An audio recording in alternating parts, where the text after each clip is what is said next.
Vamos lá. Taxa de salvamento. Mais uma vez aconteceu algo semelhante daquilo que já tinha acontecido antes. Um teleférico lá em São Paulo teve problemas.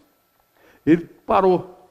No meio do caminho deu um crepe lá, sei lá o que aconteceu, problema elétrico, funcional, e as pessoas ficaram penduradas lá durante um monte de tempo, 2 horas e meia, pendurados, ficaram sentados em cima das cadeirinhas, crianças chorando, aquela coisa toda. Aí o que eles fazem? O que sempre se faz? Chama os bombeiros, mobiliza uma força-tarefa extraordinária, sobe com aquele negócio lá, tira a criança, baixa. Alguém paga isso aí? Aqueles bombeiros que estavam trabalhando lá, que é o polícia militar, eles tinham que estar em outro local onde alguma coisa pública pudesse estar acontecendo. Não, eles estavam no empreendimento privado. Será que foi cobrado isso? Eu estou indo atrás dessa informação. Tinha que ter, sim, aquela empresa, ela é uma empresa privada, ela vende aqueles passeios de teleférico, vende e cobra por isso. Tem que estar incluso nisso também a emergência. Aconteceu um problema? Espera aí um pouquinho. Que problema é esse? Não, chama os bombeiros para resolver. E aí o povo todo paga, para que eles continuem tendo a lucratividade normal deles. Taxa de utilização de serviço público, de salvamento no mar, em rios, seja onde for, qualquer tipo de salvamento que é específico, não é um acidente, não é um acidente. Aquilo é uma empresa privada. O cara que vai para o mar e avança lá para dentro, depois tem que ser salvo, isso não é um acidente. O cara que vai para um rio, no local onde não deve, também não é um acidente. Usou serviço público, tem que pagar. Está na hora de se criar essa taxa, sim. Ah, mas já tem um monte de taxa. As taxas são específicas. Só usa quem precisa. Básico, simples, elementar. Os impostos é que todos têm que pagar, porque todos usufruem do serviço que os impostos devem proporcionar pelos poderes públicos. Uma reportagem que eu vi também na televisão de um ladrão de galinha. Claro, ele já tinha vários furtos, aqueles pequenos furtos, né? Só que desta vez ele foi roubar um fazendeiro lá e ele foi preso. O fazendeiro percebeu, tá, chamou a polícia, prenderam o cara. Mas o que me chamou a atenção, ele estava com umas 3 ou 4 galinhas dentro de um saco, né? O que me chamou a atenção foi que ele estava algemado. Algemaram o ladrão de galinha.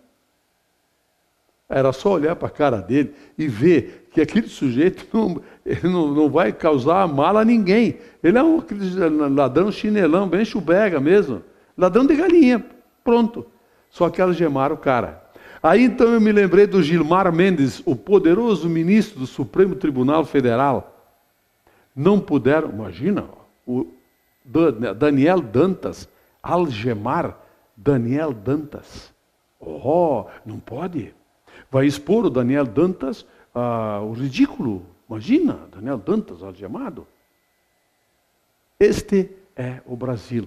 O Brasil do Gilmar Mendes, de suas relações meio estranhas com o que está até publicado em livro, já foi isso, com o Gilmar Dantas, com o Daniel Dantas, Carlinhos Cachoeira, Demóstenes Torres, o mosqueteiro da Veja, foi capa, lembra? O cara lá, os 3 mosqueteiros, ele era um paladino da ética, da moral, dos bons costumes. Está na Itália ele agora, passeando lá, fazendo compras em Firenze, na Itália. Um espetáculo. O Carlinhos Cachoeira está solto, leve e livre também. Meteram a mão em dinheiro público adoidado, está provado, documentado. Só que a justiça, com 2 S's brasileiras, que tem dentro dela tipo de pessoas como essa que eu falei, fazem isso.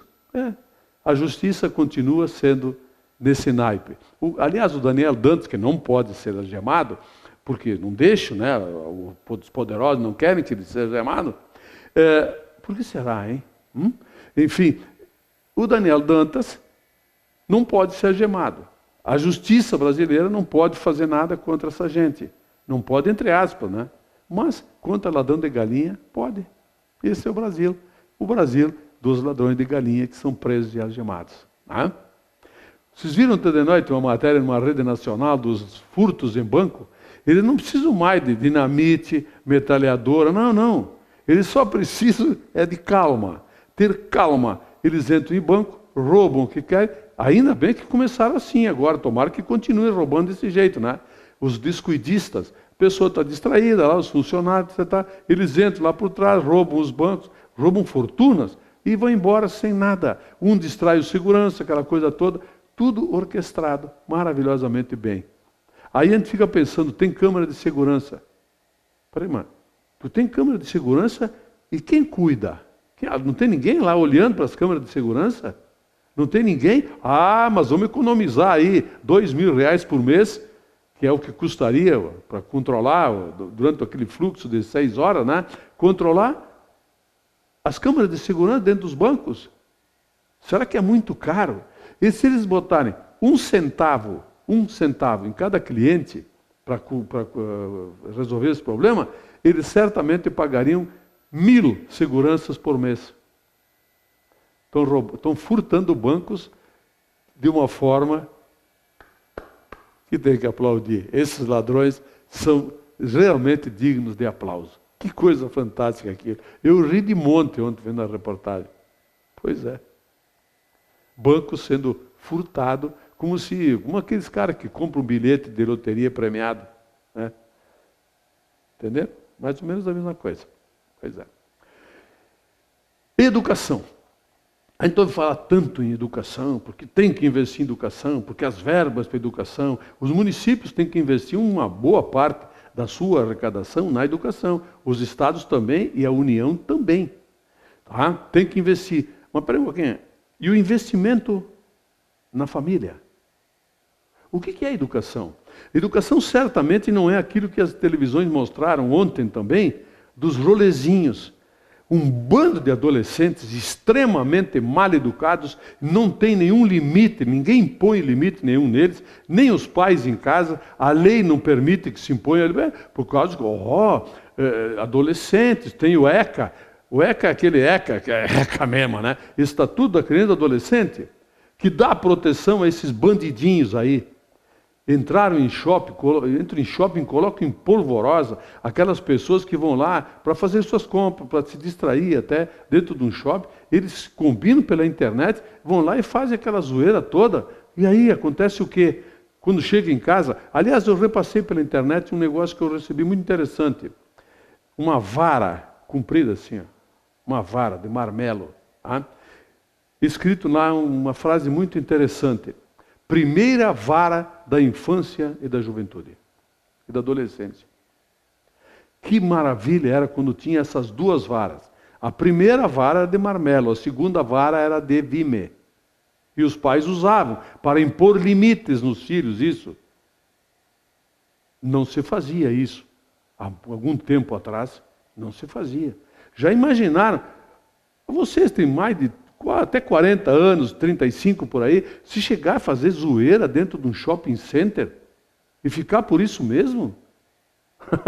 Chegasse em casa e o pai e a mãe ficassem sabendo, meu amigo, entrava em ação a primeira vara, a de marmelo, a segunda de vime, a terceira, que era o chinelo de dedo, de preferência havaianas, que não soltava as tiras, então não quebrava.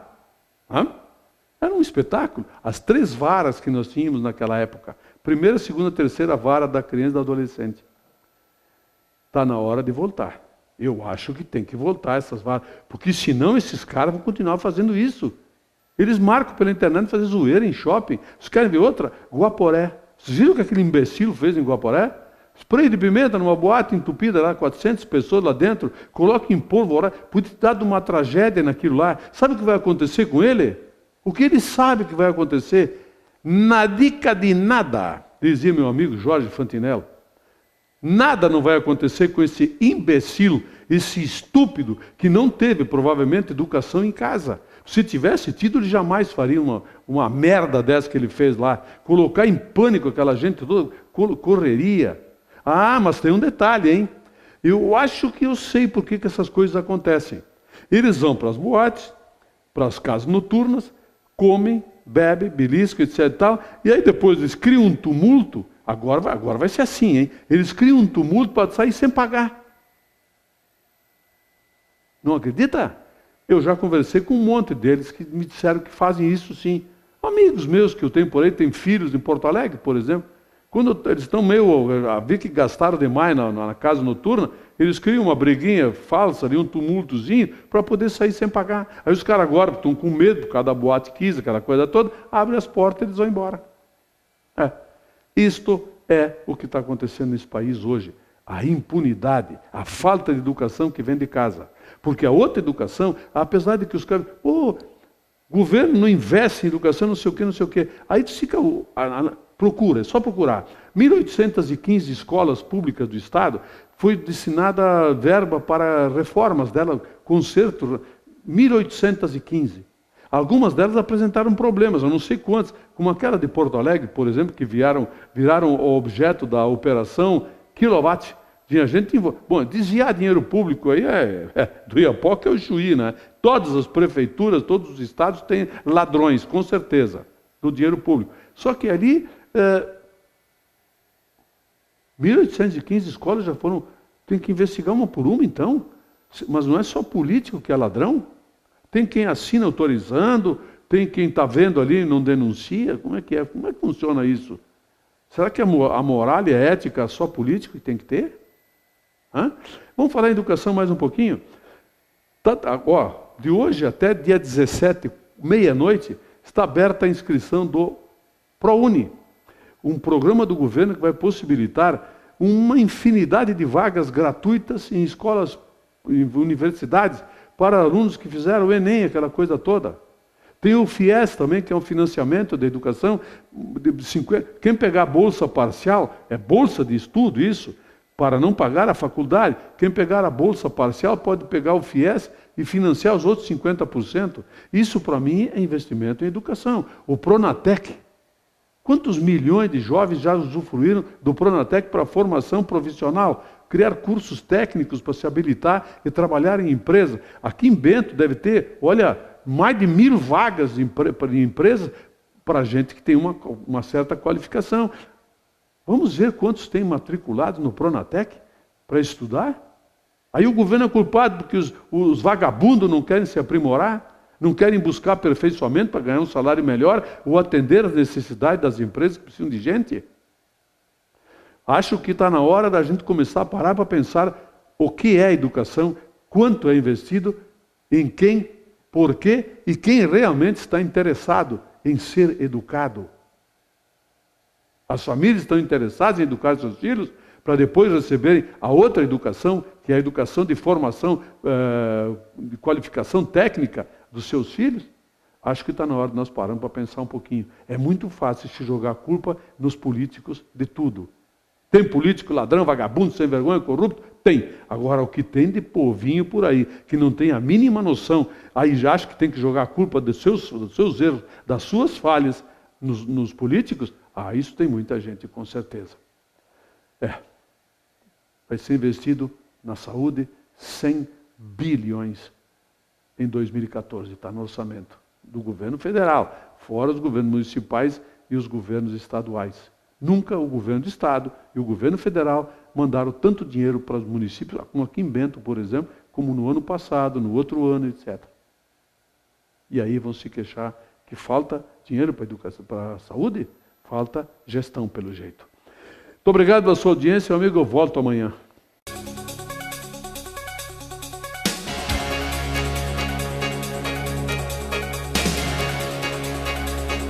Opinião. Oferecimento Ludfor Consultoria em Energia. www.ludfor.com.br